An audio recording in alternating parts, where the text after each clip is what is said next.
ঢাকার বাতাসে ভোরের কুয়াশা তখনও গলে যায়নি। রাতের রোদের মতো টান টান অপেক্ষা করছে এক অজানা বয়ে। রায়হানের গলিতে তখন বাজে 1:48। সামনে অপেক্ষা করছে সেই ডেভিল হাউস, পুরন ঢাকার 14 নম্বর গলির শেষ মাথায়, যেখানে আলো কম, নীরবতা গা চমচমে, আর সময় যেন থমকে দাঁড়িয়ে আছে।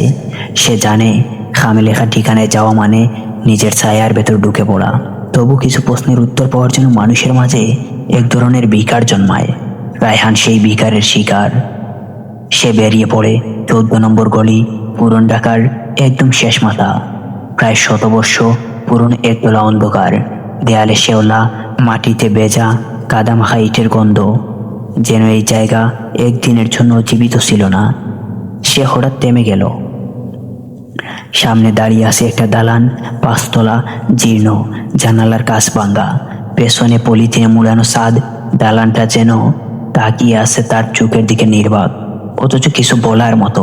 প্রবেশ পথে বড় করে লাল কালি দিয়ে লেখা, শয়তানের আগমন স্থল, বাহিরে থাকো। তবু রায়হান ঢুকলো। ভেতরে প্রবেশ করতেই সে বুঝলো এই বাড়ি নিঃসন্দেহে ফাঁকা নয়। কেউ আছে, কেউ সব জানে, কেউ দেখছে। ভেতরে ঢুকে রায়হান হঠাৎ এক দেয়ালে চোখ আটকে গেল। সেখানে আঁকা এক বিশাল চিহ্ন, 3টি চোখের প্রতিকৃতি, নিচে জ্বলন্ত আগুনের রেখা, তার পাশে লেখা, যারা সত্য দেখে তারা অন্ধ হয়ে যায়, আর যারা চোখ বন্ধ রাখে তারাই বেঁচে থাকে। হঠাৎ তার পায়ের নিচে কিছু একটা শব্দ করলো। মাটির খালি ঘরের মেঝেতে ছিল লুকানো একটা দরজা। মাথা নিচু করে সে দরজাটা খুলতেই দেখতে পেল সিঁড়ি। নিচে নেমে যাচ্ছে অন্ধকারের গহ্বরে। রায়হানের গলায় শুকনো ডুব গিলে সে নামতে লাগলো। সে নিচে নেমে বুঝলো এটা স্রেফ বেসমেন্ট নয়, এটা যেন কোনো কবরস্থান আর লাইব্রেরির মাঝামাঝি।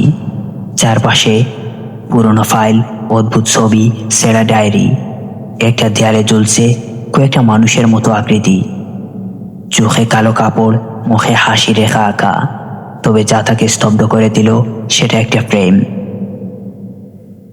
তাতে ছিল তাসনিম হোসেনের ছবি, তার নিচে লেখা শিকার নাম্বার 37। দেখেছিল সত্য, তাই ফিরতে পারল না। তার গা শিউরে উঠল। তাসনিমকে শুধু মেরে ফেলা হয়নি, তাকে বন্দি করে রাখা হয়েছে সময়ের ফ্রেমে, যেন সে হয়ে উঠেছে এক চিরস্থায়ী সতর্কবার্তা। সাথে ছিল আরও একটি ছোট চিরকুট, যদি তুমি পরবর্তী হতে না চাও ফিরে যাও। রায়হান সেই মুহূর্তে একটি শব্দ শুনল, কোনো নারীর কণ্ঠ, নরম, যেন কষ্ট আর কান্না মিশ্রিত। তুমি কি জানতে চাও রায়হান, তুমি কি সত্যি তৈরি? সে ঘুরে দাঁড়ালো। কেউ নেই, তবে বাতাস ভারী হয়ে উঠেছে, যেন কারো শ্বাস ফেলার শব্দ বাতাসে চাপ রেখে যাচ্ছে। ঠিক তখনই দেয়ালের এক কোণে দেখা গেল ঝাপসা সাদা পোশাকে এক নারী, মাথায় চাদর, মুখ ঝাপসা, হাত বাড়িয়ে বলছে, আমি তাসনিম। তাসনিম আমি।